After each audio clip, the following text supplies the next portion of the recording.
Bonsoir, à la une de cette édition de l'information sur les antennes de la télévision du monde.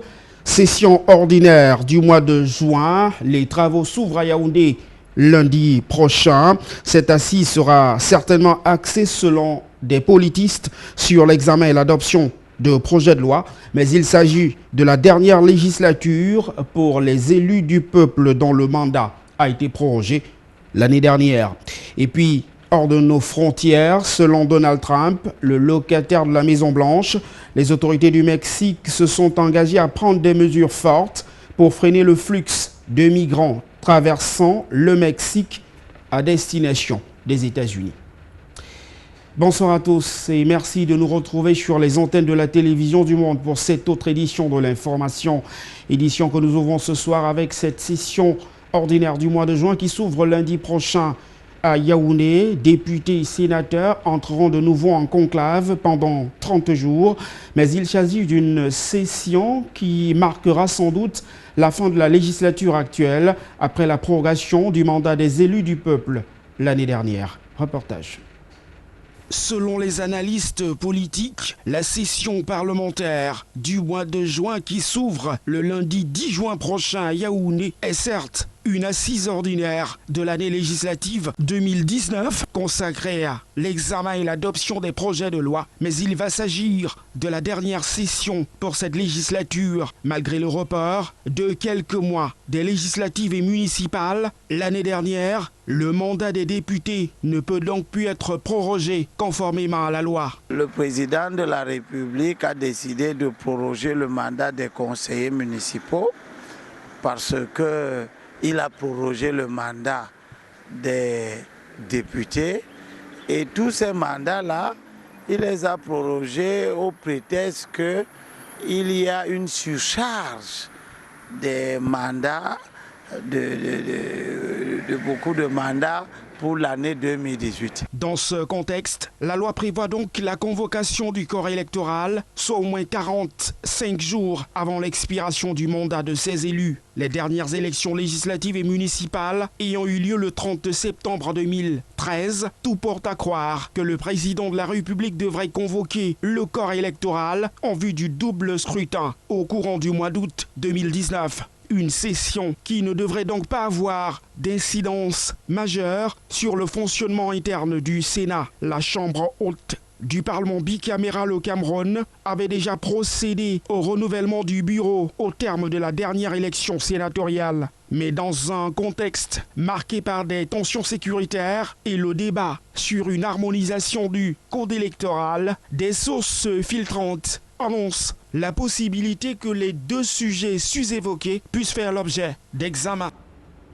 En éducation à présent, la commune du 2e arrondissement de la ville de Douala prime l'excellence scolaire et les meilleurs élèves qui se sont illustrés au cours de l'année scolaire 2018-2019 qui s'est achevée ont reçu un kit important, un kit scolaire pour leur permettre de mieux préparer la rentrée prochaine. Ce sont environ 3000 élèves qui étaient concernés par cette opération lancée par l'édile de cette commune, Jean-Jean Mayedna. Âgé de 7 ans et élève en cours moyen 2e année à l'école publique du Camp Berthaud dans l'arrondissement de Douala 2e, l'élève Mouchili Ahmed Nasser, premier de sa salle de classe, est sacré le meilleur jeune élève dessinateur pour la lutte contre l'insalubrité, la préservation de l'environnement et la non-consommation des stupéfiants en milieu scolaire dans la circonscription administrative de Douala 2e. Et nous avons voulu que ces enfants eux-mêmes puissent imaginer les symboles qui les sensibilisent. Et c'est la raison pour laquelle nous avons lancé ce concours en leur demandant, nous voulons que vous nous dessiniez quelqu'un qui est dans un environnement propre où les effets néfastes de la consommation des stupéfiants sur la santé, et chacun d'eux a quand même trouvé le moyen de nous prouver qu'il a compris. Je vais prendre mon cadeau à Madame le maire. Ouais, qu'est-ce que tu veux dire? Merci à Madame le maire. Pourquoi? Parce que tu m'as donné le cadeau. Je suis venue prendre mes cadeaux. À Madame la maire. Oui, quelle mère, qu'est-ce que tu veux dire? Bon, je lui dis merci pour ces cadeaux de l'année prochaine, afin que l'année prochaine, ma mère puisse plus dépenser trop d'argent. Je dis à Madame le maire que merci. Pourquoi? Pour ce qu'elle m'a donné. C'est Madame au maire qui m'a donné le sac de l'école. Oui, qu'est-ce que tu veux dire? Merci. Merci qui? Merci Madame le maire de l'école. Une célébration du mérite organisée par la commune d'arrondissement de Douala 2e pour honorer l'excellence des Boulchous et leur engagement sans faille dans l'éradication de la salubrité en milieu scolaire à Douala. Récompenser non seulement, mais aussi d'encourager les enseignants qui se battent tous les jours pour que nos enfants soient des personnes éduqués du futur. Donc ces enseignants ont besoin d'un coup de pouce, aussi bien que les parents qui parfois éprouvent des difficultés à préparer la rentrée des enfants, et surtout lorsqu'un enfant a bien travaillé et qui ne puisse pas commencer les classes le premier jour, faute de cahier, faute de bic. Et nous donnons aussi, c'est notre part de contribution, notre modeste contribution à la préparation de la rentrée scolaire des parents de ces enfants qui, durant l'année, je l'ai dit, ont bien travaillé. Et au-delà des récompenses des élèves qui se sont démarqués durant l'année scolaire 2018-2019 qui s'achève au Cameroun, c'était aussi l'occasion idoine pour la commune d'arrondissement de Douala 2e de féliciter et d'encourager le corps enseignant qui n'a ménagé aucun effort pour l'honneur de ses lauréats à travers ce paquet minimum. Merci Jean Mayedna. Juste à votre suite, à titre d'information, c'est un élève du cours moyen 2e année qui a reçu le prix du meilleur dessinateur pour la lutte contre l'insalubrité au cours de cette cérémonie qui prime l'excellence scolaire dans le 2e arrondissement de la ville de Douala. Nous parlions d'éducation, on y reste. Pour cette fois-ci, vous plongez au cœur des festivités marquant la clôture de cette année scolaire à l'école maternelle bilingue Chrisland. C'est à Bonadibon. La cérémonie festive s'est tenue ce samedi sous le regard de nos reporters Zobel Apollinaire Bon et Raoul Ouattat. Pour une fin d'année scolaire réussie, l'école primaire et maternelle bilingue Chrisland de Bonadibon n'a lésiné sur aucun moyen. Il y avait à voir et à apprécier de l'organisation aux prestations des différents élèves. Ceux de la petite, moyenne et grande section ont tenu en haleine pendant plusieurs heures les parents présents à la cérémonie de ce 8 juin 2019 à travers récits, activités ludiques et danses.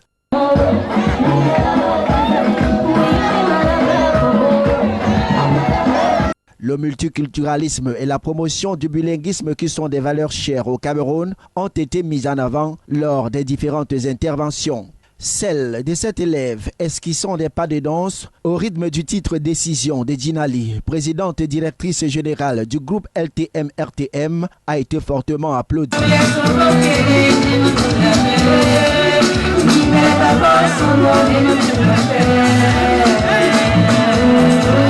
Mais au-delà de l'aspect festif, il était également question, au cours de cette cérémonie de départ en vacances, de faire le bilan de l'année scolaire qui s'achève.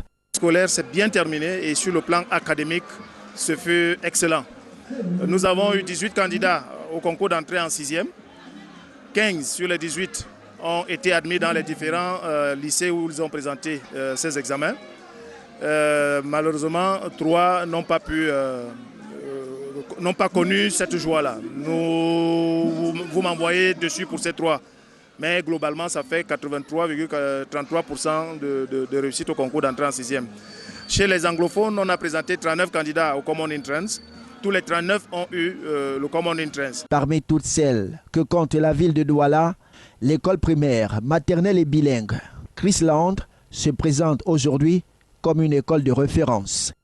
Les parents ne demandent que le meilleur pour leurs enfants et cela, ils sont sûrs de le trouver à Chrisland. Pédagogiquement parlant, nous suivons ces enfants avec le plus grand sérieux, le professionnalisme qui nous caractérise. Il y a également le facteur sécuritaire. Vous savez que de plus en plus, les crises que nous connaissons avec l'insécurité galopante dans nos villes, on n'amène pas son enfant où on n'est pas sûr qu'on veillera sur lui. Et les parents le savent, ici à Christland, nous veillons sur ces enfants. Ils savent que ces enfants sont en sécurité. Ainsi s'achève donc l'année scolaire 2018-2019 et la prochaine se profile déjà à l'horizon avec les inscriptions qui seront lancées dès le 1er juillet prochain. Dans le département des Bamboutos, les élèves ont également pris le train de ces grandes vacances, une période estivale qui débute en fanfare à travers une cérémonie de remise des bulletins. Reportage. Pour les tout-petits du complexe scolaire de l'école maternelle d'application du plateau administratif de Mbouda, cette journée sonne la fin d'une année scolaire bien remplie. Le départ en vacances, présidé par le délégué départemental du Minbas pour les Bamboutos, qui a été une occasion de présenter les ébauches des leçons apprises tout au long de l'année scolaire qui s'achève.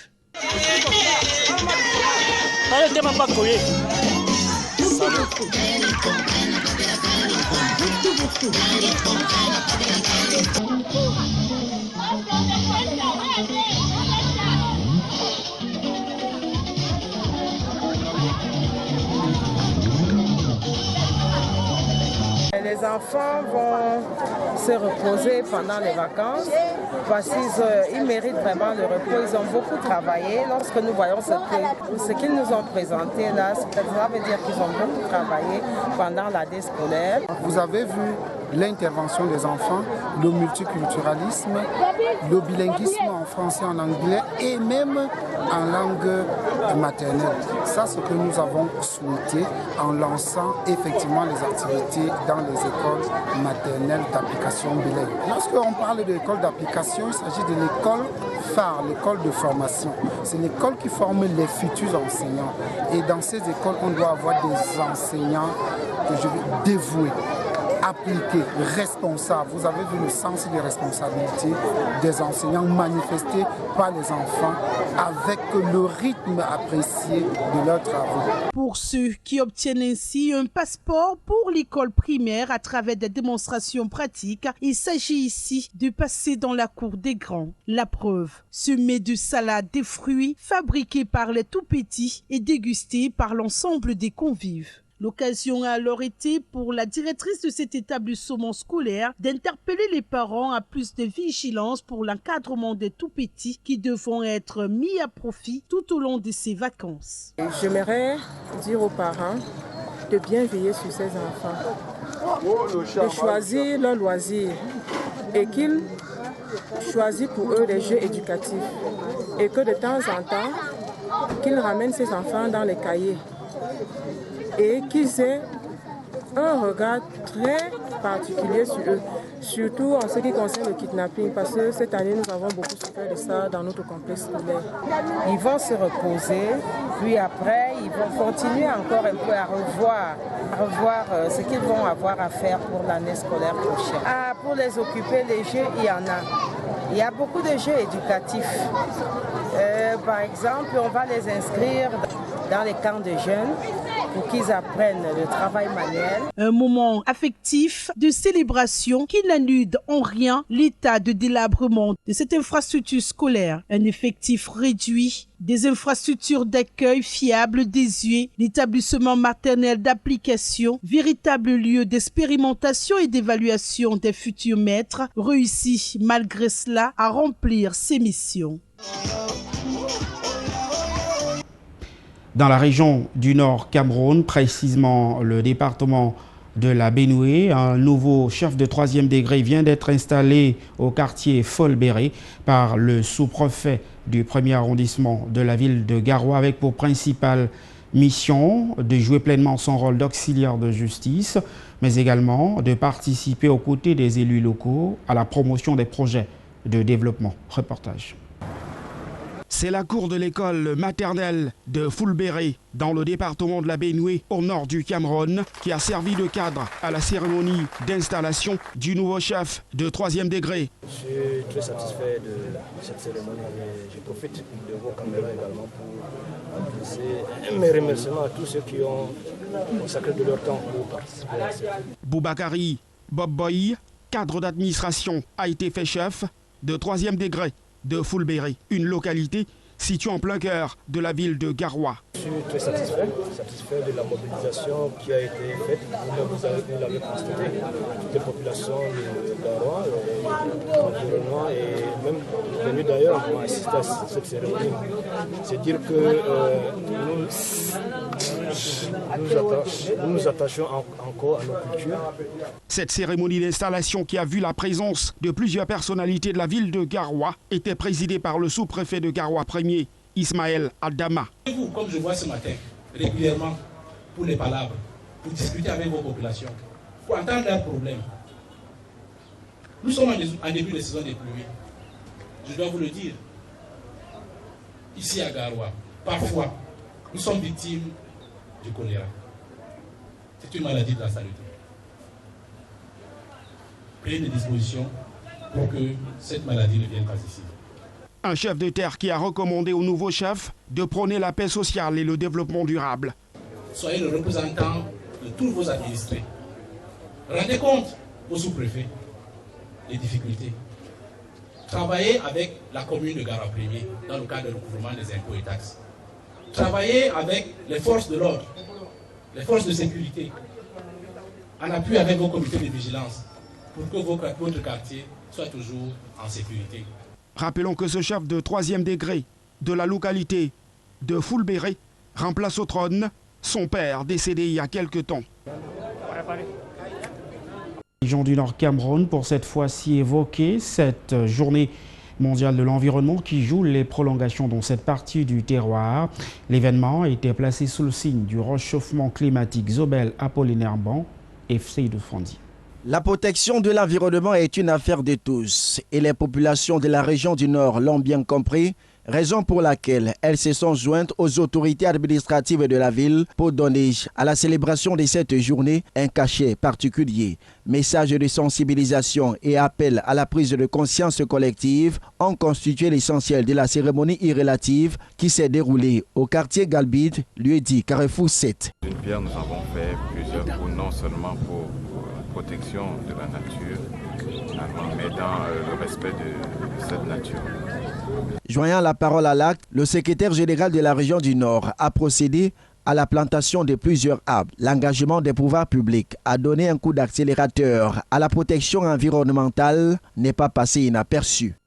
C'est une activité qui est très importante compte tenu de notre situation géographique et je crois que ça a son objectif qui est de lutter contre le changement climatique et en même temps nous on sait que de planter les arbres ça va nous aider à nettoyer l'air parce que tous ces gaz qui sont émis dans l'air, nous à notre niveau ce n'est que ce qu'on peut faire pour pouvoir réduire toutes ces émissions-là en plantant les arbres. Rappelons que la célébration de la journée mondiale de l'environnement cette année tournait autour de la pollution de l'air.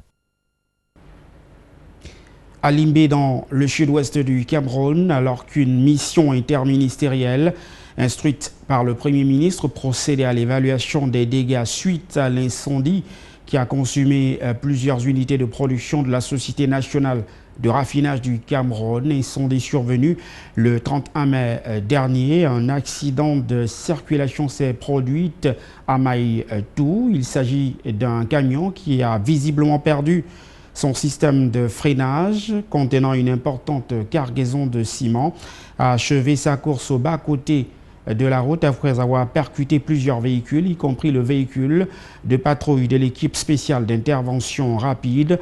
Les dégâts sont importants, mais aucune perte en vue humaine n'est enregistrée.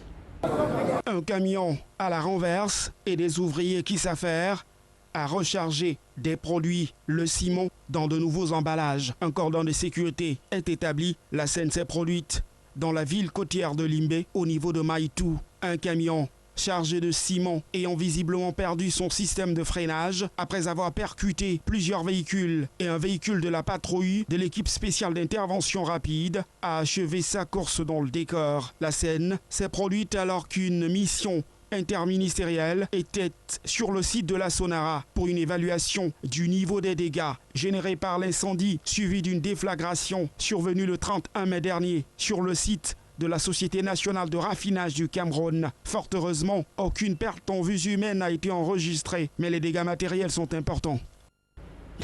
Selon Donald Trump, les autorités du Mexique sont prêtes à prendre de nouvelles mesures plus fortes pour freiner le flux de migrants qui traversent le Mexique à destination du pays de l'oncle Sam. Euronews. Face aux menaces, le Mexique a finalement cédé aux exigences de Donald Trump. Le président américain a annoncé avoir trouvé un accord sur l'immigration avec les autorités mexicaines. Sur Twitter, il a déclaré que les taxes douanières prévues pour le 10 juin seraient donc suspendues indéfiniment. Selon Donald Trump, Mexico s'est engagé à prendre des mesures fortes pour freiner le flux de migrants traversant son pays à destination de la frontière américaine. Le Mexique prendra des mesures sans précédent pour renforcer l'application de la loi afin de lutter contre l'immigration irrégulière. Sa garde nationale sera déployée dans tout le Mexique en donnant la priorité à sa frontière méridionale. Le Mexique prend également des mesures décisives pour démanteler les organisations de passeurs et de trafic de personnes, ainsi que leurs réseaux financiers et de transport.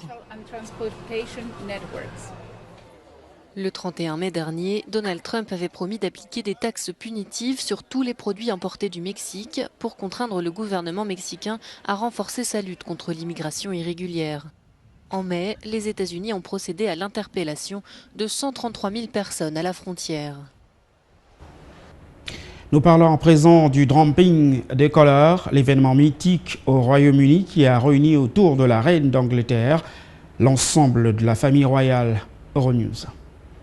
Elle est arrivée seule dans un carrosse au défilé annuel Trooping the Colour, le salut aux couleurs, la traditionnelle parade militaire donnée à Londres chaque année.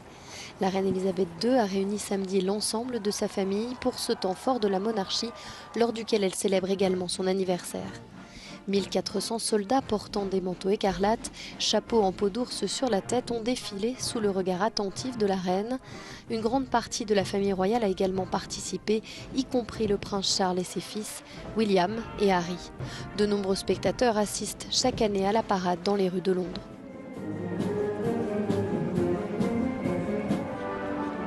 Après le défilé terrestre, la famille royale est retournée au palais de Buckingham pour observer le défilé aérien de la Royal Air Force. William, Kate et leurs 3 enfants étaient présents, mais aussi Harry et Meghan, son épouse, dont ce fut la première sortie officielle après la naissance de leur fils Archie il y a 4 semaines. Avant de refermer cette édition de l'information ce soir, nous vous donnons les 2 principaux titres qui ont constitué la vitrine. D'abord, cette session parlementaire du mois de juin qui s'ouvre lundi prochain à Yaoundé. Sénateurs et députés vont de nouveau entrer en conclave pour une durée de 30 jours, mais il s'agit d'une session ordinaire de l'année législative qui pourrait marquer la fin de la législature en cours après la prorogation survenue l'année dernière. Également en titre dans cette édition de l'information aux États-Unis d'Amérique, selon Donald Trump, les autorités du Mexique se sont dit prêts à engager de nouvelles mesures pour freiner le flux de migrants traversant le Mexique à destination du pays de l'oncle Sam. Merci d'avoir suivi cette édition de l'information ce soir. Nos programmes sur la télévision du monde se poursuivent. Au revoir.